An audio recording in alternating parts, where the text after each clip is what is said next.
வணக்கங்களுடன் இன்றைய முக்கிய செய்திகள்.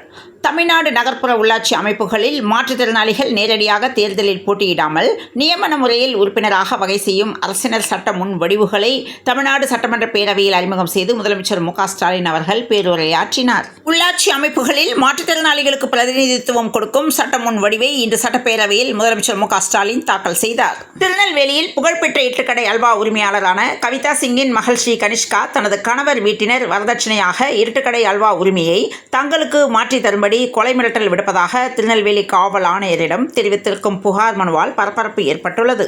செய்தித்துறையின் புதிய அறிவிப்புகளை படித்து அகமகிழ்ந்தேன் என்று ப. சிதம்பரம் தெரிவித்துள்ளார். இருட்டுக்கடை அல்வா கடையை தன் பெயருக்கு எழுதி கொடுக்க வேண்டும், இல்லாவிட்டால் வேறொரு பொண்ணுடன் குடித்தனம் நடத்துவேன் என தன் கணவர் மிரட்டியதாக புதுமணப்பெண் காவல் நிலையத்தில் புகார் அளித்துள்ளார். கோவையில் தனியார் கல்லூரி முதலாம் ஆண்டு மாணவி மீது திருட்டுப்பழி சுமத்தியதால் மனமுடைந்து தற்கொலை செய்து கொண்ட சம்பவம் அதிர்ச்சியை ஏற்படுத்தியுள்ளது. கல்லூரி நிர்வாகம் நடத்திய விசாரணையால் மாணவி விபரீத முடிவு எடுத்ததாக குற்றம் சாட்டியுள்ளனர். மாநிலத்தில் சுயாட்சி, மத்தியில் கூட்டாட்சி என்பது தமிழ்நாட்டு மக்களின் உணர்விலும் உயிரிலும் கலந்த முழக்கம் என கழக அமைப்பு செயலாளர் R.S. பாரதி தெரிவித்துள்ளார். தமிழ்நாடு வனத்துறை அமைச்சர் பொன்முடி ஒரு நிகழ்ச்சியில் பேசும்போது வைணவம் சைவம் தொடர்பாக சர்ச்சைக்குரிய கருத்துக்களை தெரிவித்தார். இந்த வீடியோ சமூக வலைதளத்தில் வெளியானதும் பெரும் பரபரப்பு ஏற்பட்டது. திமுக MP கனிமொழி இதற்கு கடும் கண்டனம் தெரிவித்த நிலையில் அமைச்சர் பொன்முடியின் பதவிக்கு சிக்கல் ஏற்பட்டுள்ளதாக சென்னை ஐகோர்ட்டில் பொதுநல மனு தாக்கல் செய்யப்பட்டுள்ளது. தமிழக சட்டப்பேரவையில் இன்று பேசிய இந்து சமய அறநிலையத்துறை அமைச்சர் சேகர்பாபு வாழைப்பழத்தோல் போன்றதுதான் சனாதானம் என்று கூறியுள்ளார். சென்னை மற்றும் புறநகர் பகுதியில் இன்று காலை 10 மணிக்கு மேல் திடீரென பலத்த சூறைக்காற்றுடன் கனமழை பெய்த நிலையில் சென்னை விமான நிலையத்தில் விமான சேவைகள் பாதிக்கப்பட்டன. கேரள மாநில அதிமுக செயலாளர் G. சோபகுமார் உடல்நலக்குறைவால் மரணமடைந்து விட்டார் என்ற செய்தி கேட்டு மிகுந்த வருத்தம் முற்றேன் என்று எடப்பாடி பழனிசாமி இரங்கல் தெரிவித்துள்ளார். கல்வி நிறுவனங்களின் பெயர்களில் உள்ள ஜாதி பெயர்களை 4 வாரங்களில் நீக்க வேண்டுமென சென்னை ஐகோர்ட் உத்தரவிட்டுள்ளது. ஆவினில் வேலை வாங்கி தருவதாக பணம் மோசடி செய்த வழக்கில் முன்னாள் அமைச்சர் ராஜேந்திர பாலாஜி மீது ஸ்ரீவில்லிபுத்தூர் நீதிமன்றத்தில் ஆன்லைன் மூலம் செவ்வாய்க்கிழமை குற்றப்பத்திரிகை தாக்கல் செய்யப்பட்டது. நேஷனல் ஹெரால்டு வழக்கில் காங்கிரஸ் தலைவர்கள் சோனியா காந்தி, ராகுல் காந்தி மீது அமலாக்கத்துறை குற்றப்பத்திரிகை தாக்கல் செய்துள்ளது. சட்டவிரோத பணப்பரிமாற்றம் தொடர்பாக அமலாக்கத்துறை நடத்தி வரும் விசாரணையில் இருவர் மீதும் குற்றப்பத்திரிகை தாக்கல் செய்யப்பட்டுள்ளது. இதனால் தமிழக காங்கிரஸ் இன்று கண்டன ஆர்ப்பாட்டம் செய்தது. ராமநாதபுரம் அருகே வளந்தரவாய் தெற்கு காட்டூர் பகுதியைச் சேர்ந்தவர் கேசவன், வயது 60, ரியல் எஸ்டேட் தொழில் செய்து வந்தார். இவர் கடந்த 10ஆம் தேதி அப்பகுதியில் உள்ள கோவிலில் நடந்த பங்குனி உத்திர திருவிழாவில் பூக்குழி இறங்கி நேர்த்திக்கடன் செலுத்தியுள்ளார். அப்போது எதிர்பாராத விதமாக பூக்குழியில் தவறி விழுந்துவிட்ட நிலையில் காயமடைந்த பக்தர் பரிதாபமாக உயிரிழந்தார்.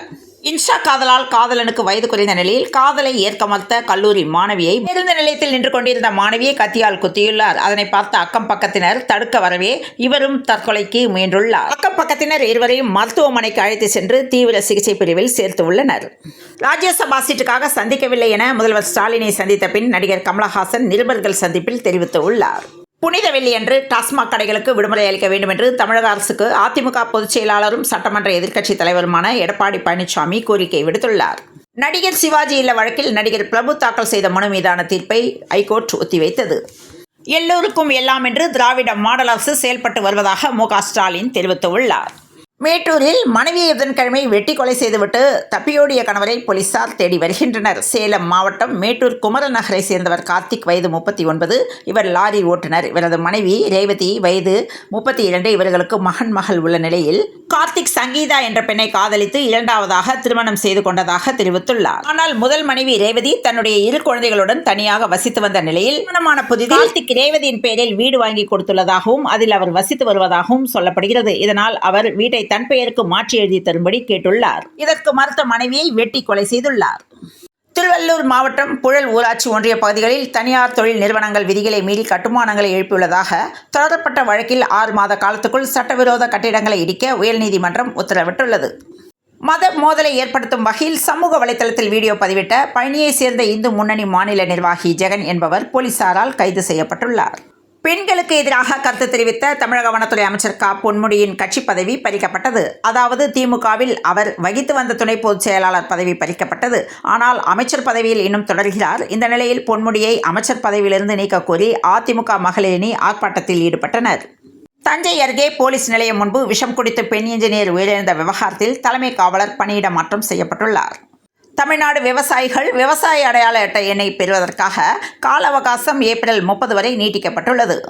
பாஜகவுடன் கூட்டணி அமைத்துள்ளோம், கூட்டணி ஆட்சி அமைப்போம் என்று அமித்ஷா கூறவில்லை என்று அதிமுக பொதுச் செயலாளர் எடப்பாடி பழனிசாமி தெரிவித்துள்ளார். பாமக நிறுவனர் ராமதாஸ் வழிகாட்டுதல்படி சித்திரை முழுநிலவு மாநாடு நடக்கும் என அன்புமணி பேட்டி அளித்துள்ளார். மாநாட்டில் பங்கேற்க அனைத்து சமுதாய மக்களுக்கும் அழைப்பு விடுத்துள்ளார் ராமதாஸ் என்று கூறியுள்ளார். திருச்சி சிவாவுக்கு திடீர் பதவி, திமுகவில் நேருவுக்கு முக்கியத்துவம் குறைகிறதா என்ற கேள்வி எழும்பியுள்ளது. திருப்பத்தூர் மாவட்டம் ஜோலார்பேட்டையை அடுத்த மண்டலவாடி பகுதியைச் சேர்ந்தவர் கிருஷ்ணன், வயது 70. இவருடைய மனைவி கனகா, வயது 65. இருவரும் தனியாக வசித்து வருகின்றனர். இவர்களது மகன் ஆறுமுகம் தாயின் வீட்டின் அருகே வீடு கட்டி வாழ்ந்து வருகின்ற நிலையில் மாமன் மகனை ஏவி மாமியாரை மருமகள் தாக்கியுள்ளதாகவும் நகை பறித்துள்ள சம்பவத்தில் திடீர் திருப்பம் ஏற்பட்டுள்ளது. தமிழக அரசு தரப்பில் வெளியிடப்படும் அரசாணைகள், சுற்றறிக்கைகள் இனி தமிழில் மட்டுமே இருக்க வேண்டும் என்று அரசாணை பிறப்பிக்கப்பட்டுள்ளது. நெல்லையில் சக மாணவனை அரிவாளால் வெட்டிய சம்பவம் குறித்து மாணவனுக்கு 14 நாள் நீதிமன்ற காவல் அளிக்கப்பட்டுள்ளது. இந்தியா உள்ளிட்ட பல்வேறு நாடுகள் மீதான வர்த்தக வரிகளை அதிகமாக ஆக்கியுள்ளது அமெரிக்கா. இதனை உலகின் பல நாடுகள் கண்டித்துள்ளன.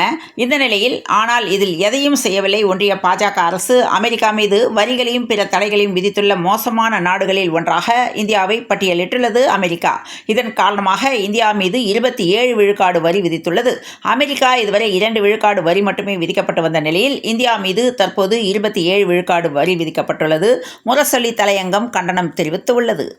பவானியில் 10ஆம் வகுப்பு தேர்வு எழுதிவிட்டு மாயமான பள்ளி மாணவிகள் 5 பேரை திருச்சியில் போலீசார் மீட்டனர்.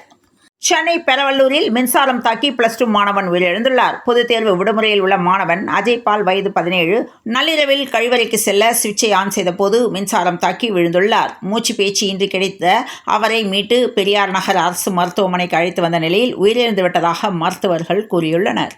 சென்னை ஆலந்தூரில் முக்குளத்தூர் புலிப்படை கட்சித் தலைவர் கருணாஸ் செய்தியாளர்களை சந்தித்த போது எடப்பாடி பழனிசாமி ஒரு சந்தர்ப்பவாதி என்று விமர்சனம் செய்துள்ளார். திமுகவில் பூத் வாரியாக வாட்ஸ்அப் குழுக்கள் உருவாக்கப்பட்டு வரும் நிலையில் குழுக்களில் இருந்து பலர் லெப்ட் ஆனதாக பிரச்சனையால் வட்ட செயலாளர்கள், ஐடி பிரிவினர் அதிர்ச்சி அடைந்துள்ளனர். தமிழகத்தில் காசநோய் பாதிப்பு தொடர்ந்து அதிகரித்து வருவதால் இலக்கு நிர்ணயிக்கப்பட்ட 2025ஆம் ஆண்டுக்குள் அதை கட்டுப்படுத்துவது சிரமம் என மக்கள் நல்வாழ்வுத்துறை அதிகாரிகள் தெரிவித்துள்ளனர். சென்னையில் இன்றைய பெட்ரோல் மற்றும் டீசல் விலை நிலவரம். சென்னையில் பெட்ரோல் லிட்டர் ஒன்றுக்கு 100 ரூபாய் 80 காசுகளுக்கும், டீசல் லிட்டர் ஒன்றுக்கு 92 ரூபாய் 39 காசுகளுக்கும் விற்பனையானது. கோடை வெயில் தாக்கத்தால் இரவிலும் நீர் சத்து குறைய வாய்ப்பு உள்ளது. எனவே குழந்தைகளுக்கு அடிக்கடி தண்ணீர் கொடுக்க வேண்டுமென பொது சுகாதாரத்துறை அறிவுறுத்தியுள்ளது. ரவி பிஷ்ணோய் பந்து வீசாமல் இருந்ததற்கு தோனிதான் காரணம் என்று சிவம் துபே உண்மையை உடைத்துள்ளார். இந்திய கிரிக்கெட் அணியின் ஜாம்பவான் வீரராக வலம் வருபவர் முன்னாள் வீரர் ஜாகிர் கான். இந்திய அணியில் கடந்த 2000ஆம் ஆண்டு அடியெடுத்து வைத்தவர் இவர். முடிவுக்கு வந்த 8 வருட காத்திருப்பு தந்தையான ஜாகிர் கான் ரசிகர்கள் வாழ்த்து மழை தெரிவித்துள்ளனர். இந்தியன் ஓபன் தடகளம் 2025இல் ஈட்டி எறிதலில் யஷ்வீர் சிங் பட்டம் வென்றார். தங்கம் விலை பவுனுக்கு ரூபாய் 760 அதிகரித்து புதிய உச்சத்தை தொட்டுள்ளது. அதன்படி சென்னையில் இன்று 22 கேரட் ஆபரண தங்கத்தின் விலை கிராமுக்கு ரூபாய் 95 அதிகரித்து 1 கிராம் 8515 ரூபாய்க்கும், பவுனுக்கு ரூபாய் 760 அதிகரித்து 1 பவுன் 70,520 ரூபாய்க்கும் விற்பனையாகிறது. சென்னையில் கோடை மழை 1 மணி நேரம் பெய்தது. தமிழகத்தில் 3 மாவட்டங்களில் இன்று கனமழை பெய்ய வாய்ப்புள்ளதாக வானிலை ஆய்வு மையம் தெரிவித்துள்ளது. அடுத்த 3 மணி நேரத்துக்கு சென்னை, திருவள்ளூர், காஞ்சிபுரம், செங்கல்பட்டு உள்ளிட்ட மாவட்டங்களில் கனமழை பெய்ய வாய்ப்புள்ளதாக தெரிவிக்கப்பட்டுள்ளது. 10 ஆண்டுகளுக்கு பிறகு சென்னையில் ஏப்ரலில் 100 மில்லிமீட்டர் மழை பெய்துள்ளதாக தனியார் வானிலை ஆய்வாளர் பிரதீப் சாந்த் தெரிவித்துள்ளார். இத்துடன் இந்த செய்திகள் நிறைவடைந்தன. மீண்டும் நாளை காலை செய்தியில் சந்திப்போம். நன்றி, வணக்கம்.